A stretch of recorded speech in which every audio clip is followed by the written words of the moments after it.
And this kind of motion inside Blender is your rotation Z if you see the gimbal with the rotation, but inside here in Deforum it is Y. So what this basically does is every frame which is generated takes the colors from the previous frame. How closely the image should conform to the prompt.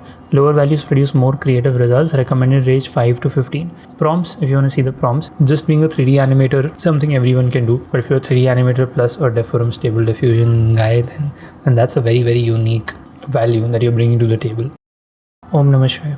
Good morning, welcome back to inthekhud. This is 26 September 2023, 11:37 AM. In this video, I'm documenting the best Deforum output that I have gotten so far.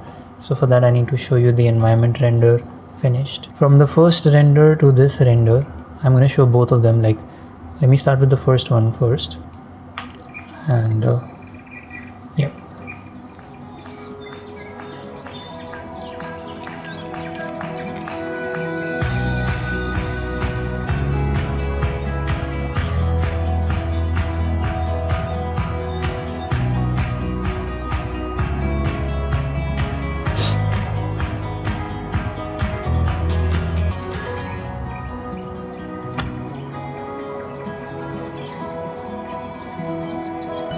Side by side, I also want to see the second render.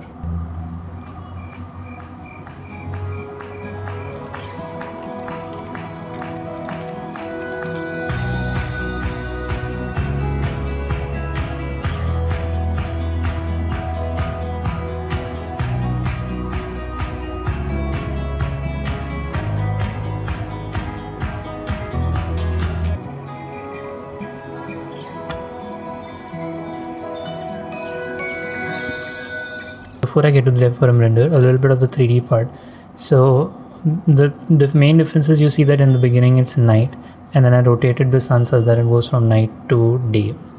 And that was just the thing, because in the initial video, if you see, it's very hard to make out what's going on because everything is day and the seeds are falling down. Nobody can like spot them. But because I have like an emission to the material of the seed, it feels like it's glowing. And it also makes a little more sense in a time-lapse perspective. You see, even it's a subtle detail here, but before the seeds are falling, there is no grass on the ground. But when the seeds have fallen, the grass grows over here, and from that grass a tree comes up which is rotating in the z-axis. That was one. Other than that, the other difference here, I would say, was the fact that I rendered this with this part, the 3D part, out in like 1/10 the time. So every frame in this particular animation was rendering at like 2 seconds. The first video that I showed, there the 3D part was rendered in cycles, and that was taking on an average anything between 15 to 20 seconds to render. And that is primarily because you see over here in the background, there aren't actual 3D trees. They're just 2D images of 3D trees, which is something I covered in a few videos. And only the center tree is like a 3D tree which is rotating, and that is important because you see behind, you see the shadow that explains that yes, this is 3D. Anyway, so you see from here, the major difference from the first video to this video is that in the first video I was continuously zooming in, because that is how the kind of like a rough screenplay I had in my mind is like, we're going to zoom into the tree and then that's going to become all the other trees. Like if I just open it quickly, see that. But my initial idea was that the camera goes up as the tree is going up and then we kind of zoom in. So I was giving a Z transformation to the Deforum render, but here what I've done is I've given it the rotation and Y transformation for Deforum, because it made sense to continue because it's actually moving this way, so the whole thing continues to move in that way for the transition. That made more sense. So you see the number of fillers I had to do. Even here I had to do one filler towards the end, because again the same problem of ink running out of the printer situation is happening. So if I look at the try 3, this is the one. This is the settings file I'm interested in, so I'm going to right click and copy as path. I will show you what that is for. So if I run this video here, this is how it came right out of Deforum, and I haven't changed anything here actually. But the only thing is towards the end, you see over here when we're going to apple trees, it is like you see the ink has run out almost towards the end frame, and the end frame is more or less important for me because at that point I'm going to transition back to my 3D scene. So if the last frame is looking like this, it could work, right? It's not needed to, like, nobody would even notice because we were anyway blurring out that part. There's a little fade in happening there. It would have worked just fine. but I was like, I'm gonna do one more filler. So this filler 7 is where I took the 400th frame from the main video and then I gave it a prompt for a tree inside a forest, so that it would resemble a lot more to what I have in my 3D scene. I cannot get it like perfectly there, so that like you cut from this, because I have to take this frame then and model that in 3D, and that would be a bit of a trouble. So I wanted to somehow use what I've already made and just play with, because there wasn't enough time also. But ideally what should have happened is I would take this frame, the last frame of my Deforum render, model that in 3D, and it's just the tree that would have to be modeled, and then that transition back to like the 3D would be so amazing. In the next render we try doing something like that. This is your automatic 1111. The interface, if you're seeing it for the first time, welcome. We've been using deliberate because nothing else I know, and you're gonna straight away come to Deforum here.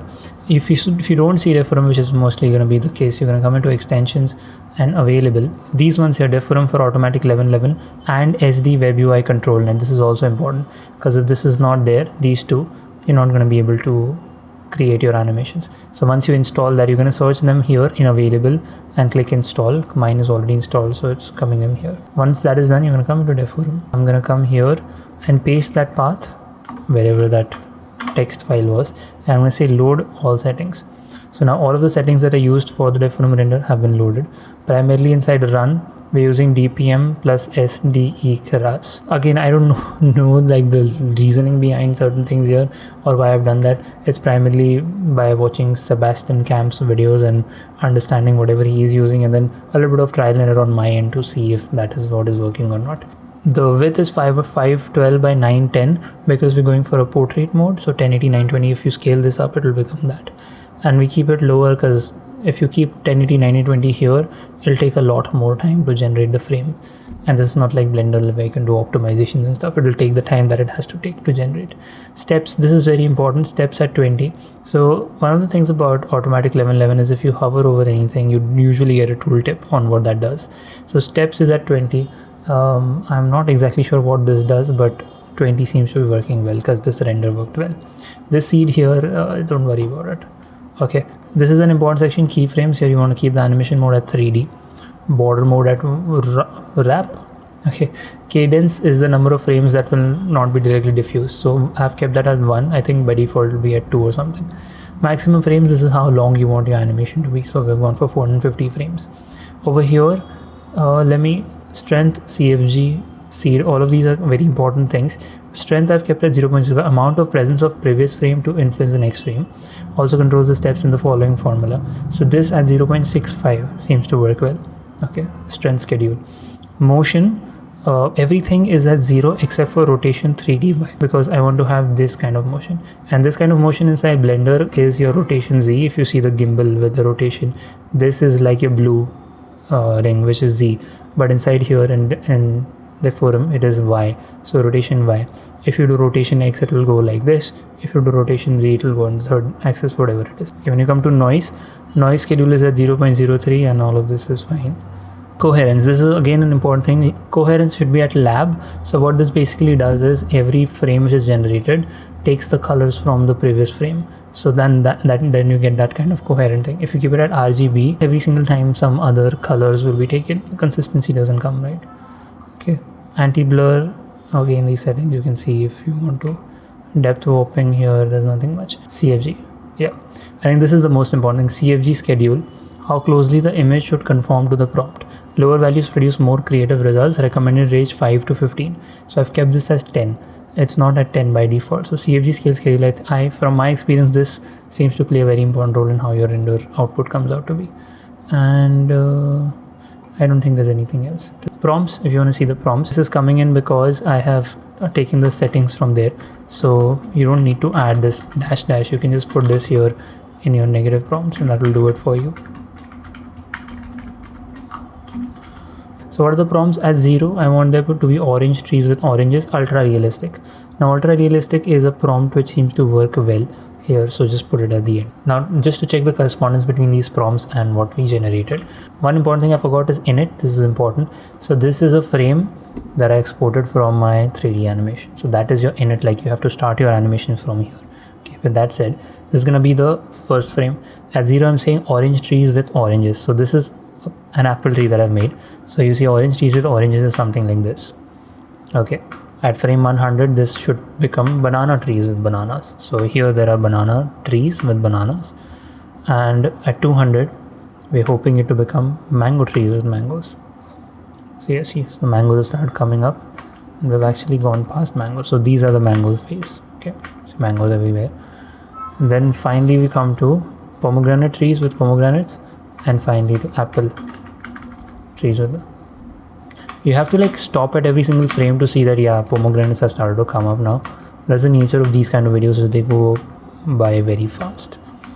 But the thing that I really love about these animations is how one thing from a frame transforms into something completely different, and how like coherent that feels. That's one thing I really like about these. Other than that, it's like there's no artistic involvement as such. It's just the GPU burning out and giving you these frames. But the morphing of, let's say, I'll tell you what I mean here. Like right now here we have this tree that I gave it as an init. You see that tree itself became another tree. Okay, so it understood that I can use this tree to become another tree. Then a lot of the things, like for example here we're still in forest kind of environment, and you'll see that something there became like an indoor kind of environment, which like a vase or something, and then those things became like a wall on the side, and now we're in completely like a palace kind of situation. And yeah, that became something became a stack of where apples are stored, and then that is again becoming apple tree towards the end. So this morphing and consistencies is something I really like about these videos. So that is that. There's nothing else that I have to document. There's gonna be a few more 3D renders with these Deforum kind of fusions, if you will, for the full-time job, because it's been working well. I've done, I think, how many have I done? 1, 2. This is the third one. There's a fourth one coming up now, and it's exciting because just being a 3D animator, something everyone can do. But if you're a 3D animator plus a Deforum stable diffusion guy, then that's a very, very unique value that you're bringing to the table. I've been working super hard on the text animators Mogart, and yesterday also, even through the weekend and even yesterday I was working on that only. So I've gotten very close to the point that I can actually make a video about it and start using it in my own workflow. So stay tuned for that. Thanks so much for being in the crowd. I will catch you tomorrow. Peace.